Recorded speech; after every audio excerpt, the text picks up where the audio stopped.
Hi, welcome to my channel. My name is Chandra and I want to make s'mores completely from scratch today.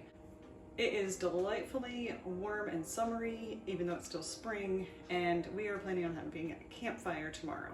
So I want to make marshmallows so we can have s'mores.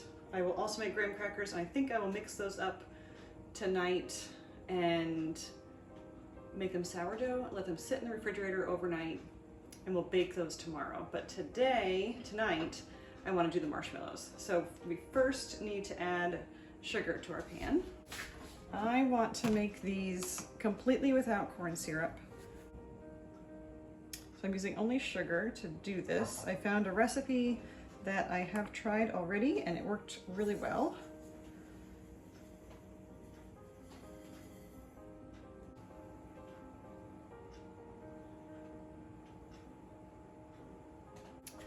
So this is 500 grams of sugar, or 2.5 cups. And I love doing these this way. I used to not have a problem using corn syrup to make marshmallows, and now I want to use just regular sugar, and I've had no problems at all doing this. I'm still off the heat right now. I'm going to pour 3/4 cup of water around the edge of the pan,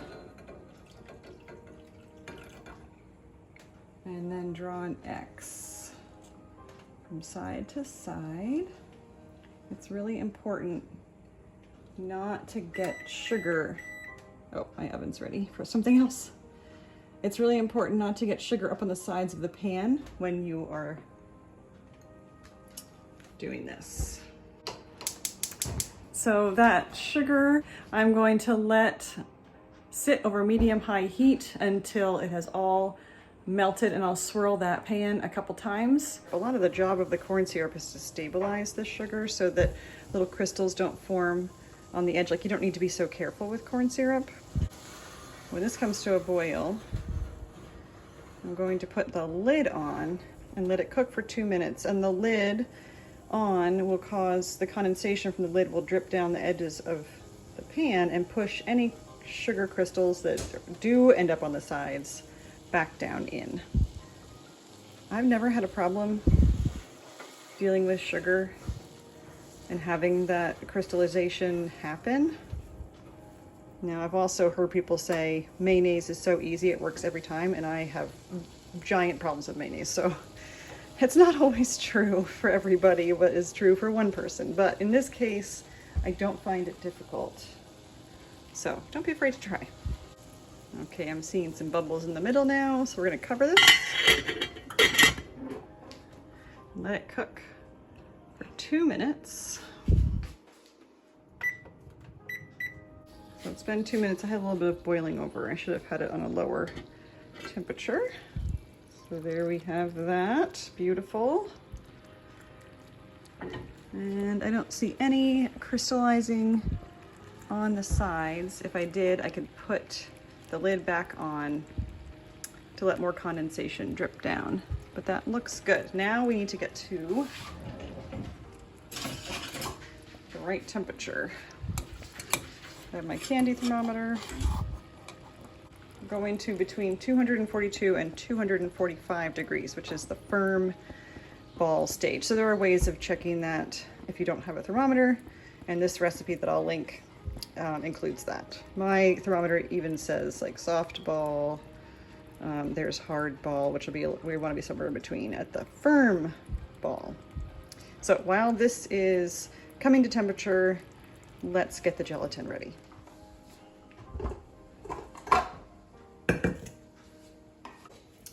I need 21.6 grams, let's call that 22, of gelatin. There's the gelatin.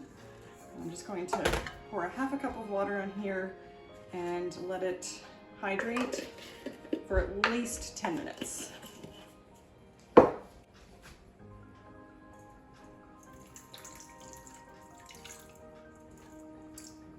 Here is what that looks like.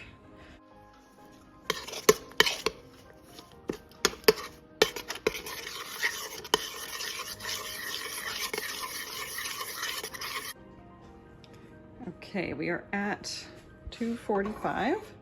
So I just turned off the heat. I want to let the bubbles die down there. And then this I will pour into.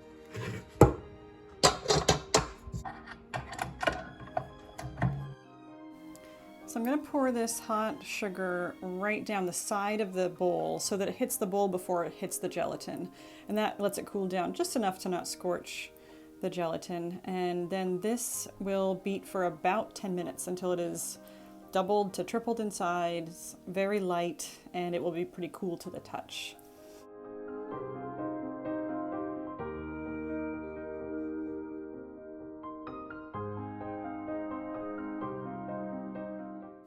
While that is mixing for its 10 minutes, I'm going to make my graham cracker dough, and I'm making this gluten-free. So you just saw me adding xanthan gum to my gluten-free flour.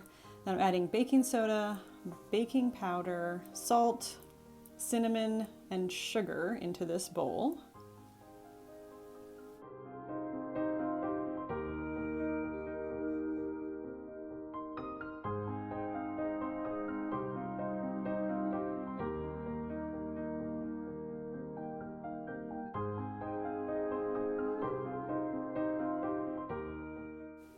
I will link this recipe below. I made a couple small changes that I'll just kind of tell you as we go. For one, I did not use brown sugar. I added more molasses than the recipe calls for instead, which is just the ingredients to make brown sugar.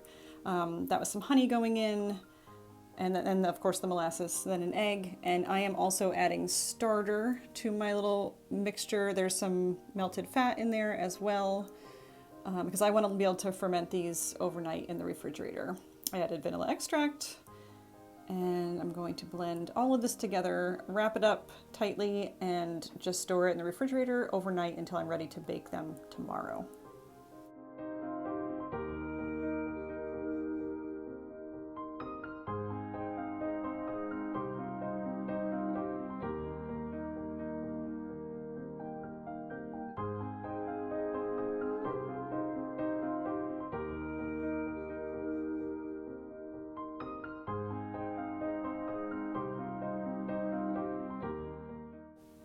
Now that my marshmallows have doubled in size, or even tripled, I'm adding some vanilla extract for flavor, and I'm going to beat that all in really well, and then move this fluff, really, at this point, into a greased pan. Let me also tell you what I found to be the difference with not using corn syrup. So I used to be able to make marshmallows and then let them sit for a long time. I made them for my wedding and they stayed just the same.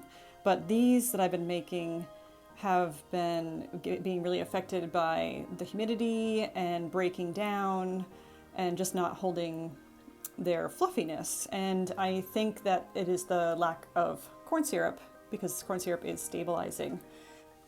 I did start to notice as early as a month after I made these, even though I vacuum sealed them, they were already degrading and looking wet on the outside.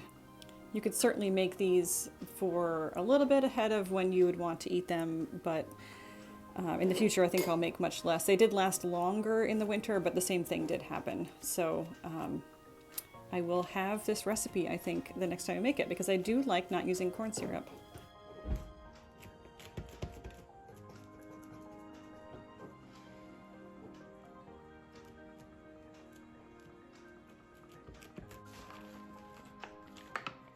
I'm going to dust the top of this with powdered sugar, and this will sit overnight. I'm going to put it up on top of my refrigerator. Tomorrow we can cut them.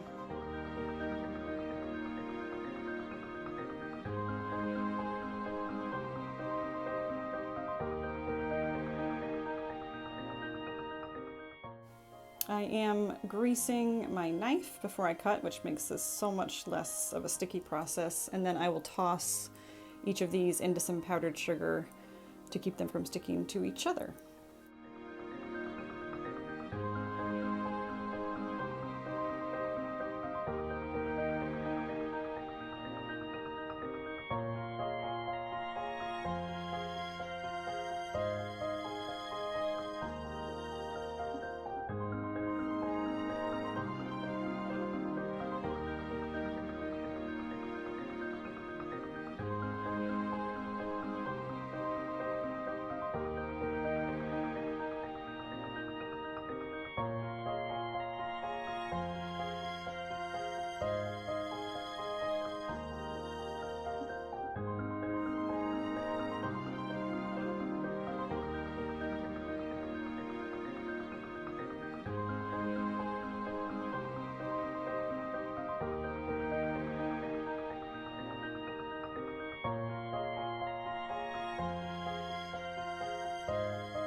I have this nifty docking tool that you saw me use before I slice these, but you can do this with a fork as well. It just keeps them from puffing up as much. I am cutting them into their squares before I bake them, and then about halfway through the baking process, I'll take them out and recut along those lines so they're easier to break apart when they're done.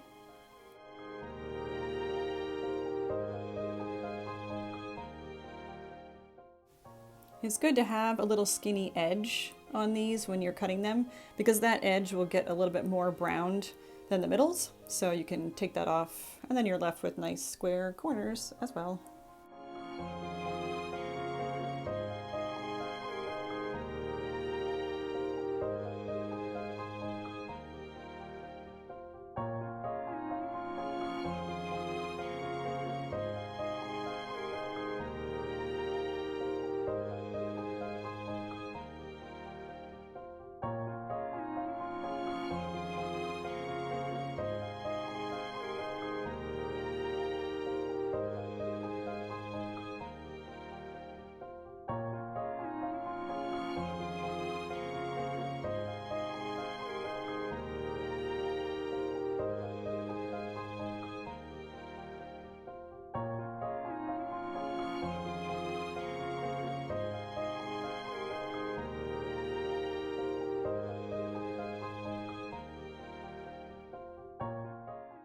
We did have a fire outside that day and toasted marshmallows, but I was juggling a lot of stuff during that whole experience. So here I'm doing one for you right inside on the stovetop. It was delicious.